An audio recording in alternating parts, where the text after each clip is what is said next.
യൂട്യൂബിന് വിട. സൂര്യയിലെ എല്ലാ പരമ്പരകളും സംരക്ഷണത്തിന് ശേഷം തികച്ചും സൗജന്യമായി സൺ നെക്സ്റ്റ് ആപ്പ് ഡൗൺലോഡ് ചെയ്യൂ. കണ്ടാസ്വദിക്കാം നിങ്ങളുടെ പ്രിയ പരമ്പരകൾ.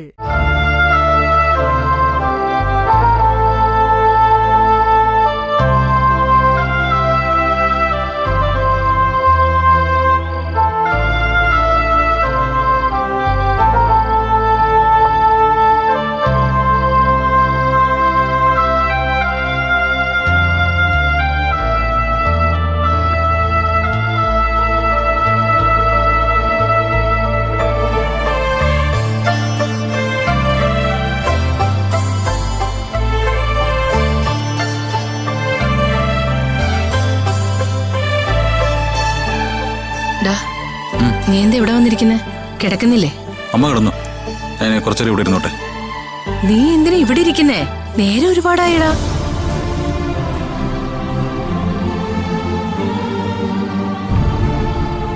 എന്താടാ, എന്തു പറ്റി?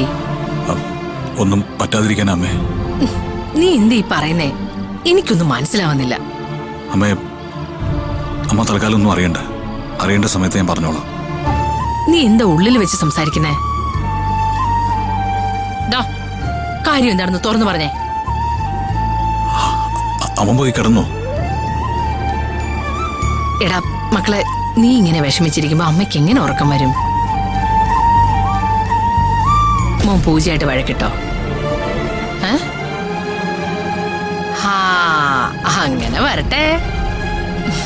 അപ്പൊ അതാണ് എന്റെ മോൻ ഈ രാത്രി ഇവിടെ വന്നിരിക്കുന്നത്. എഴുന്നേക്കടാ, പോയി മുറി പോയി കിടക്ക് പോ. എന്റെ മോനെ ഒന്ന് ചെല്ലടാ.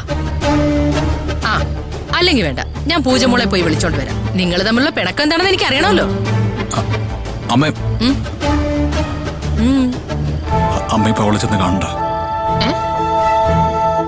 എന്താ നിന്റെ ശബ്ദമല്ലായിരിക്കുന്നത്?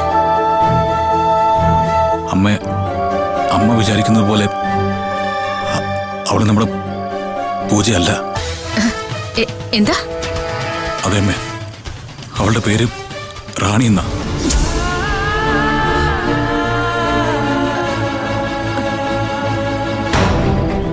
അരുണമാൻറ്റി വിവാഹം ചെയ്യും മുമ്പ് നന്ദനങ്ങളുമായിട്ടുണ്ടായിരുന്ന ബന്ധത്തിലെ മകൾ റാണി.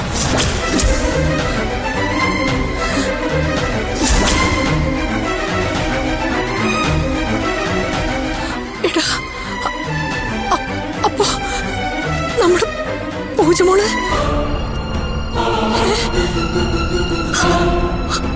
അറിയില്ലമ്മേ.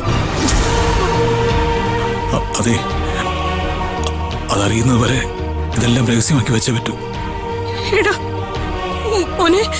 സത്യം തന്നെയാണോ നീ പറയുന്നത്? ഇത്തരം കാര്യങ്ങളിൽ ഞാൻ നുണ പറയുന്നു അമ്മയ്ക്ക് തോന്നുന്നുണ്ടോ?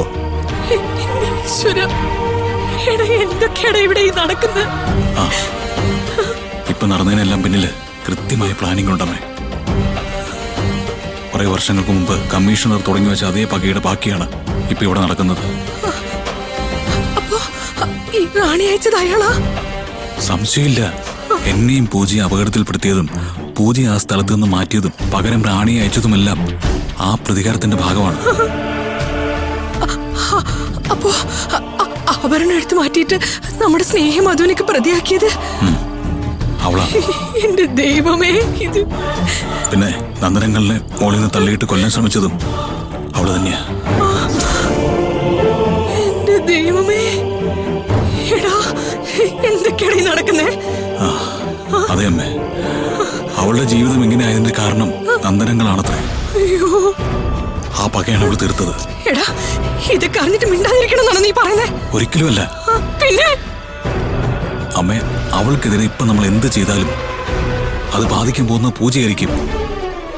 പൂജ ഇപ്പൊ എവിടെയാണെന്നോ ആരുടെ കസ്റ്റഡിയിലാണെന്നോ ഒന്നും നമുക്കറിയില്ല. അത് കണ്ടുപിടിക്കാനുള്ള ശ്രമങ്ങൾ തുടങ്ങിക്കഴിഞ്ഞു. അതിനുശേഷമുണ്ടല്ലോ നമ്മളിവിടെ പൊളിച്ചടുക്കും. അമ്മേ, അതുവരെ അമ്മ ഇതൊന്നും അറിഞ്ഞിട്ടേയില്ല. ഈ വീട്ടില് ഇനി അവളുടെ ഒരു കളിയും നടക്കില്ല. അത് ഞാൻ നോക്കിക്കോളാം. എനിക്കെന്തോ പേടിയാവുന്നടാ. അമ്മ പേടിക്കണ്ട. നേരിട്ട് അവൾ ഒന്നിനും ശ്രമിക്കില്ല. ഏതെങ്കിലും വളഞ്ഞ വഴിയിലൂടെ ആയിരിക്കും അവൾ എന്തെങ്കിലും ചെയ്യാൻ ശ്രമിക്കുക. അതുകൊണ്ട് നമ്മളെല്ലാവരും കരുതലോടെ ഇരിക്കാൻ വേണ്ടിയാ ഞാനിത് പറയുന്നത്. അമ്മേ, വേറെ ആരും ഇതിനെപ്പറ്റി ഇപ്പം അറിയണ്ട. ഏറിയാൽ 3-4 ദിവസം. അതുവരെ നമ്മൾ ക്ഷമിക്കണം.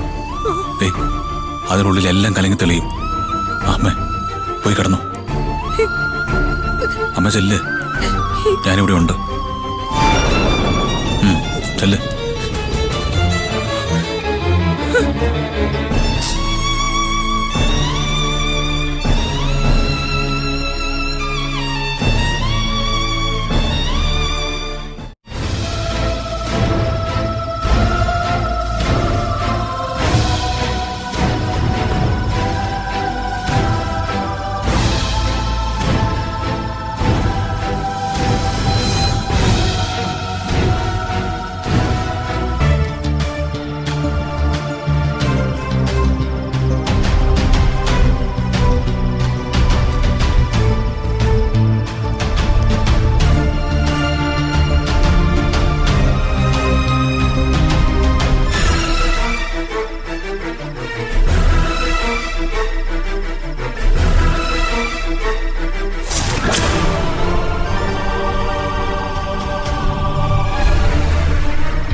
പോയി